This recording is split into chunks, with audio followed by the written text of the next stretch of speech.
اولیاء اللہ کی عموماً کرامتیں بیان کی جاتی ہیں، اس میں کوئی حرج نہیں ہے، لیکن جب صرف کرامات ہی بیان کی جائیں گی، معیار ولایت بیان نہیں ہوگا، تو مختلف لوگوں کی شعبدہ بازیوں کو لوگ کرامت سمجھ لیں گے اور ان کے پیچھے چل کے اپنی دنیا اور اپنی آخرت برباد کریں گے۔ اس لیے ہمیں اس بات کا پورا ادراک ہونا چاہیے کہ ولی کسے کہتے ہیں اور اس معیار پر ہم کسی کو دیکھیں۔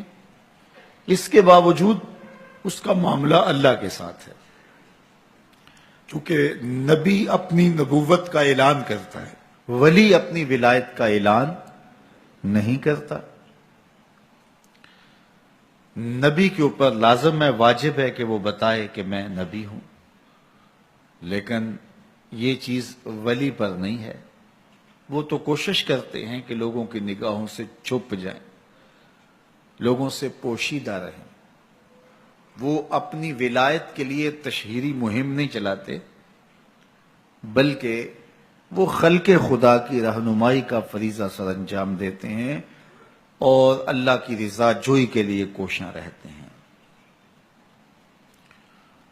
کرامات کا صدور ہو جانا ممکن ہے، اگر کوئی کرامت صادر ہو جائے تو اچھی بات ہے، لیکن یہ ان کا مقصود نہیں ہوتا کہ ہم سے کسی کرامت کا ظہور ہو۔ کبھی کبھار کسی ایسی حالت میں کسی کرامت کا صدور ہو جاتا ہے۔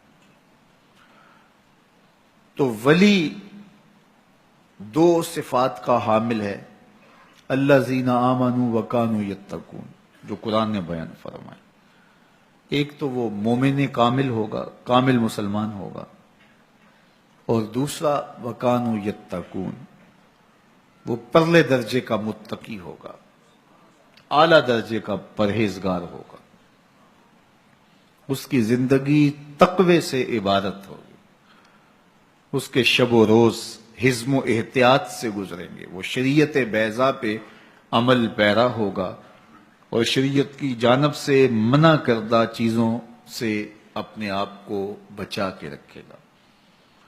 اس کی زندگی کے اندر لغویات نہیں ہوں گی، اس کی زندگی کے اندر فضولیات نہیں ہوں گی، اس کی زندگی منظم اور مرتب ہوگی۔ وہ خواہشات کا اسیر نہیں ہوگا، وہ آرزوؤں کا بندہ نہیں ہوگا، وہ مال و زر کا پجاری نہیں ہوگا، وہ ہوس زدہ نہیں ہوگا، وہ لالچی نہیں ہوگا، متکبر نہیں ہوگا، متمرد نہیں ہوگا، سرکش نہیں ہوگا۔ اس کی نظر لوگوں کے دلوں پہ ہوگی، لوگوں کی جیبوں پہ نہیں ہوگی۔ وہ خواہشات کی دنیا کا باسی نہیں ہوگا، بلکہ وہ اللہ کے قرب کا متلاشی ہوگا، اور قرب کی جو منزل اسے میسر ہے اس سے وہ آگے جانا چاہے گا۔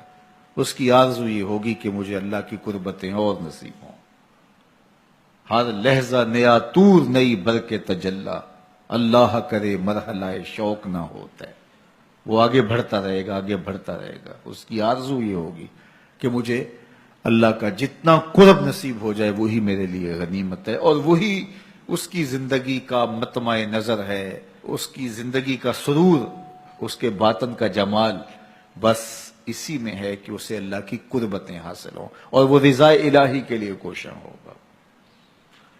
مخلوق اس کے گرد جمع ہو، لوگ آئیں، وہ ان کی ضرورتیں ہیں، لیکن اس کی ضرورت نہیں ہوگی۔ اس کی ضرورت رب کی رضا ہے، اور آنے والی مخلوق پر شفقت اس کا مزاج ہوگا۔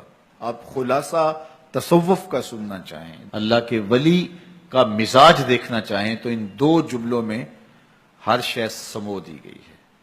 التعظیم لامر اللہ والشفقۃ علی خلق اللہ، اللہ تعالیٰ جل شانہ کے احکام کی تعظیم، اللہ تعالیٰ کے جانب سے جو حکم بندے کے اوپر عائد ہوتے ہیں ان کی تکریم اور ان کی تعظیم کرنا، یعنی ان کو بجا لانا تعظیم و تکریم کے ساتھ۔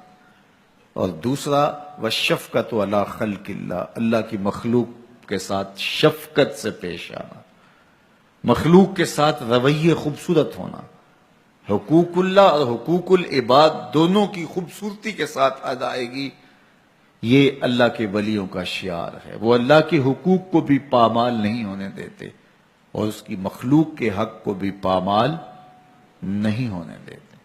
اور حقیقی صوفی وہی ہوتا ہے جو اپنے رب کے حقوق کی بھی پاسداری کرے اور لوگوں کو بھی اذیت نہ دے اور لوگوں کے حقوق کا بھی پورا پورا خیال رکھے، اس کا وجود ضرر کا سبب نہ ہو، نفع کا ذریعہ ہو، اس کا وجود لوگوں کے لیے ہدایت کا سبب ہو، گمراہی کا سبب نہ ہو، اور وہ لوگوں کے لیے راحت اور رحمت کا ذریعہ ہو، زحمت کا سبب نہ ہو۔ تو اللہ کا ولی ایمان اور تقوی کے نور سے مالا مال ہوتا ہے۔